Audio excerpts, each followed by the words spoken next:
A maneira gentil, precisa e respeitosa do Senhor ao perguntar pelo marido da mulher samaritana é instrutiva. Algo que temos registrado em João capítulo 4, versículo 16. Ele pretendia uma resposta imediata. As relações pacientes de Jesus com o príncipe rico e jovem governante visavam uma resposta final. Lucas capítulo 18, do versículo 18 ao 24. O príncipe não estava preparado para reconhecer sua necessidade, então o Senhor Jesus plantou sementes da verdade destinadas a produzir convicção. Visto que o príncipe não amava seu próximo como a si mesmo, ele precisava enfrentar sua culpa por quebrar a lei de Deus. A necessidade e o grau de compreensão dos ouvintes determinam a abordagem na pregação do Evangelho. Pedro, em sua pregação no Pentecostes, não condenou a idolatria em Jerusalém, algo que temos em Atos capítulo 2. Paulo não condenou a culpa de crucificar o Messias em Atenas, Atos capítulo 17, pois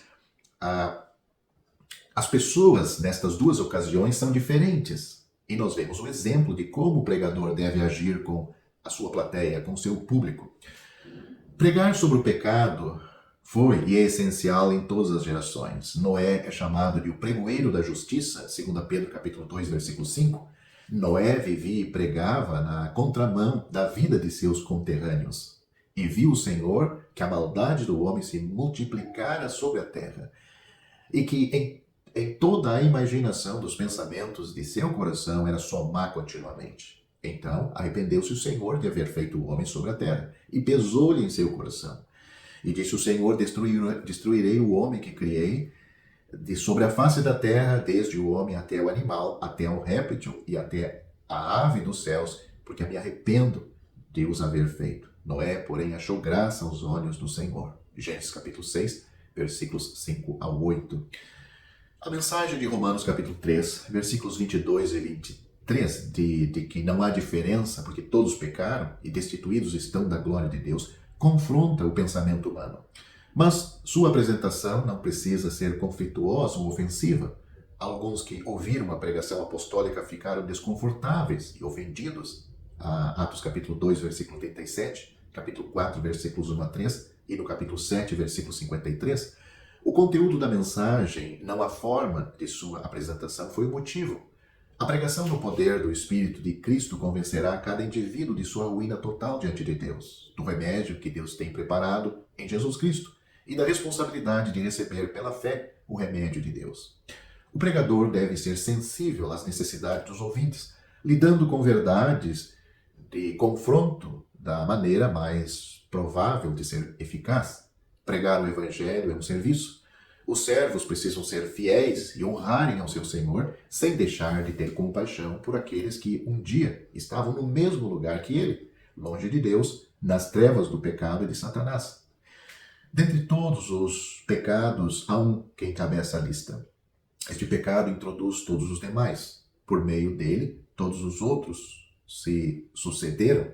A Bíblia diz que o pecado entrou no mundo por um só homem. Romanos capítulo 5, versículo 12. Quero perguntar para você que me ouve, qual é o pecado que este homem, Adão, cometeu? Foi fornicação? Roubo? Homicídio? Incêndio criminoso? Não. Não havia coisa semelhante no Éden, ou semelhantes no Éden. Todas as coisas malignas, imundas ou terríveis que ocorrem no mundo hoje tiveram origem naquele incidente único envolvendo Adão. Que fez Adão? Adão não assassinou, não cometeu fornicação. Ele não cometeu nenhum dos pecados malignos e sujos do mundo de hoje. O pecado que Adão cometeu foi simples, se podemos dizer assim.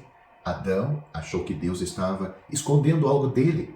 Ele pensou que se comesse do fruto daquela árvore proibida, seria como Deus. O pecado que Adão cometeu foi, na verdade, um problema que se desenvolveu entre ele e Deus.